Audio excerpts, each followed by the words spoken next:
Hi, Shane Searson to try another drum tuning method. This is the Neary drum torque. I believe it's by Colado now. There's a chart and everything you can do, but basically it's a dial that you just turn the drum and you're going to get a tension that registers. So I've got this drum completely detuned but finger tight. And what I'm going to do is I'm going to go around and do every lug to, there's a dial on the top. I'm just going to turn it until I get a 5 all the way around. Now, a 5 is a pretty low tuning. I'm still doing the typical, across the head star pattern, whatever you want to call that. I'm not skipping a lug. I'm just going across. And I'm turning all of them until they're a 5. Okay? I'm going to try to do it a little quicker instead of talking so much. 5. I've got this a little higher because I had a different snare in here a while ago, and this drum's a little deeper. That one took a little longer. 5. 5. So I believe I got all of them now. So I hit the cymbal there. Okay. Now I'm in a very, very loud room. That's pretty low. Let me turn the snares off for you. So 5 is not enough. Let's take it up till it's a 10 now.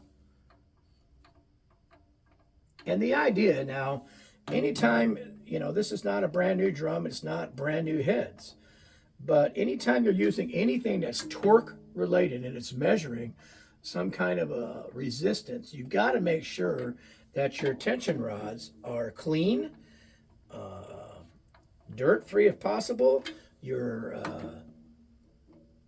lugs are lubed up as much as possible, so you're not meeting any resistance. A lot of old drums, if there's rust and stuff like that or a bent lug, you are going to meet resistance, and that is going to affect the way the drum tunes, torque wise.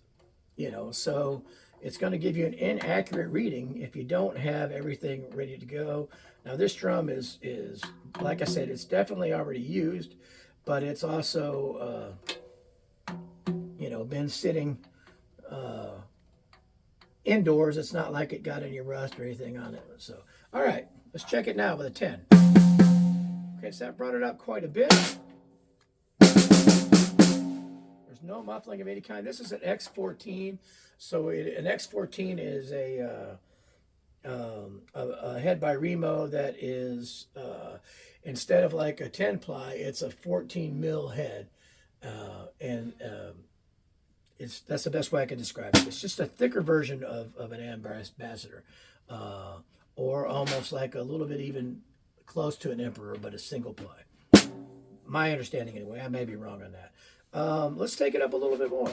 So what I'm going to do now, I'm going to take it all the way up to the 15. Okay? This should put the drum in a pretty good range to get a lot of crack. It is a 6.5. So it's not a piccolo by any means, but this is just to test this out.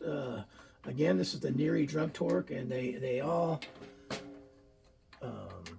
react a little differently. Did I get that one? Well, it'll tell me.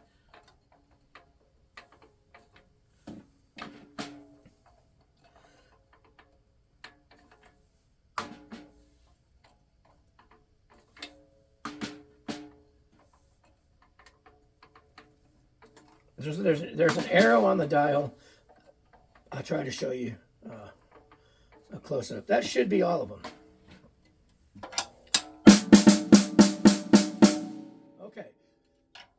Quite a bit. Again, no muffling whatsoever. Let's turn the snares off.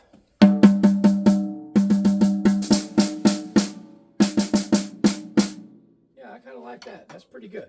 So here I'm going to try to get close. You can see the dial, and as you turn this part, it registers. So it's kind of a neat little gadget. Again, I think that it's It's a little bit cumbersome to carry around, but it is a nice product if you want to use it.